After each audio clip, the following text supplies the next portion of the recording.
Today we are reviewing Big Crit with his brand new album, Crit Is Here. But you can tell that in the surface that he's holding back a lot. People literally only started to recognize who Freddie Gibbs was when he appeared on Power in 2014. Hello and welcome back to Sartistik TV. It's your boy DJ T-Cell, and we're back for another episode of CellReviews. Let me lift this up a little bit better. Good. Okay, we're back today for another review. It's not actually an album specific review. It's more of a roundup of the albums that have been released throughout the month that I did not actually get a chance to review. Obviously, as you know, in this month I reviewed Crit Is Here, more stacked with Stacko and Freddie Gibbs Bandana. Crit Is Here obviously being released in July, but that is pretty much that speaks more to this month's releases, because I didn't really find a project that really stood out that much that I went to July's reviews.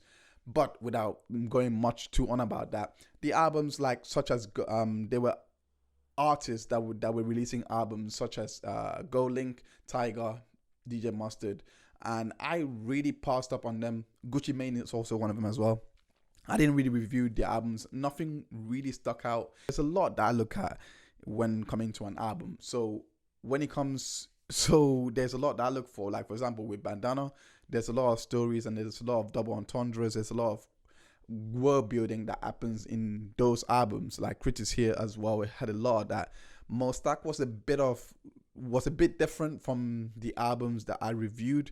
In fact, I would have swapped that to review Gucci Mane's album Delusions of Grandeur, which actually was a very good listen for the summer, which actually included a lot of jam-packed bangers and features from Jeremiah. Like, there's a lot of artists on there, but seeing how Mostak came into the game in 2014, raised to the level he's at now, and to bring out his first brand new album, his first debut album, it had to be covered. So that was a bit of a bias by myself.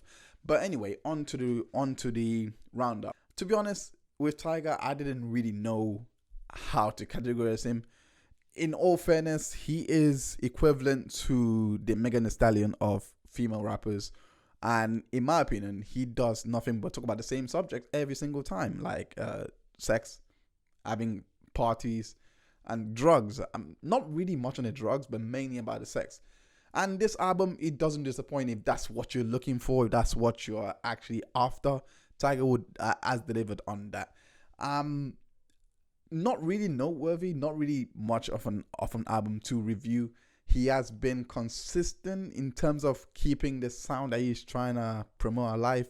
A lot of people say that he's also fallen off. I don't see that with Tyga. In my opinion, I think he gets better and better regularly. A lot of people might disagree with me on that, but this guy has been giving us hits over the years that people tend to forget very, very easily.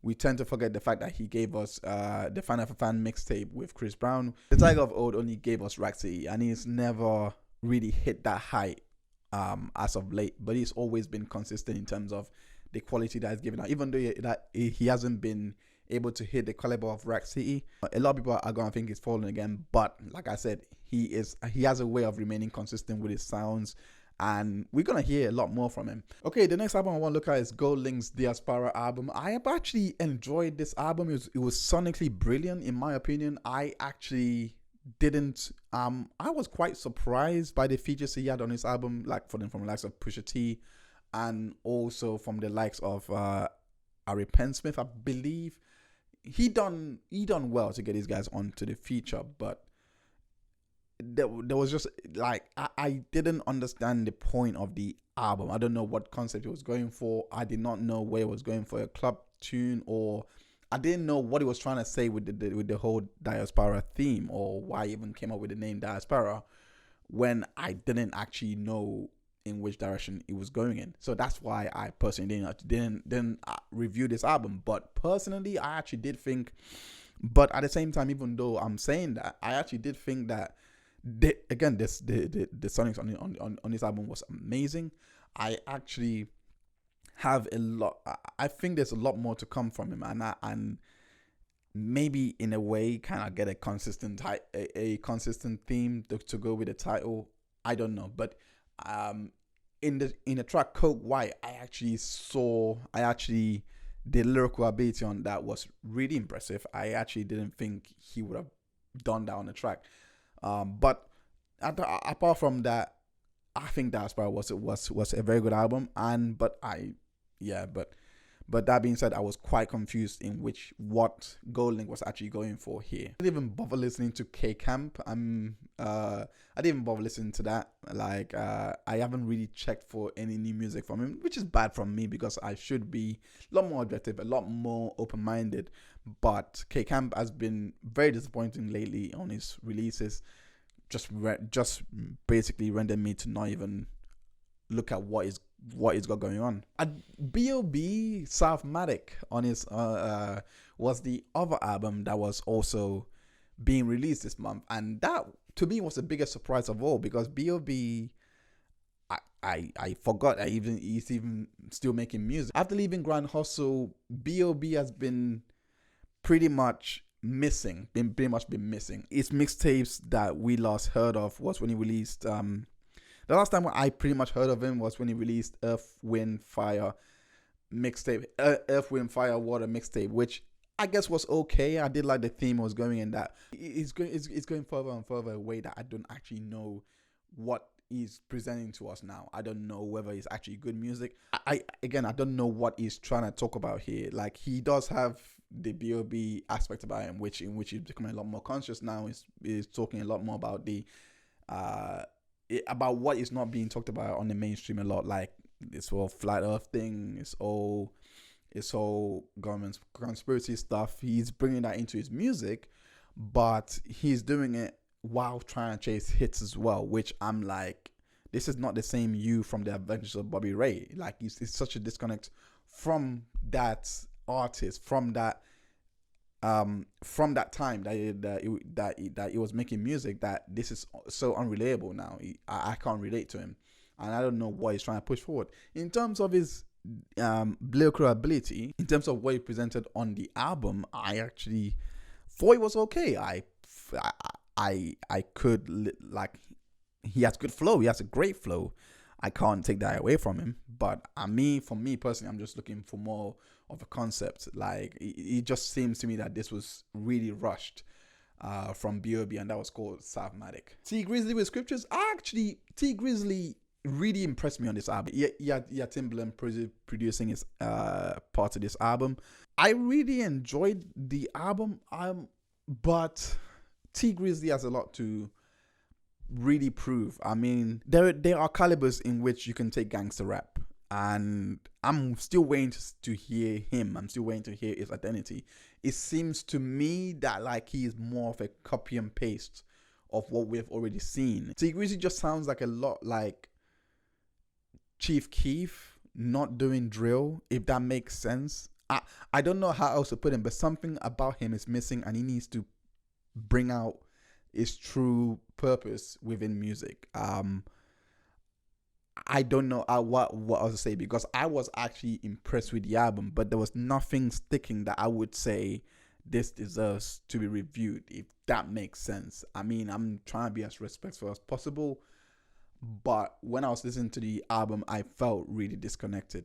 I don't know whether that's because of my upbringing. I don't know whether that's because of the fact that I wasn't really exposed to the street life for me to understand fully. But I can't say that, because at the same time I was able to understand Madlib's and Freddie Gibbs' Bandana album, and I wasn't raised at all in the street life, but I understood what you're trying to say.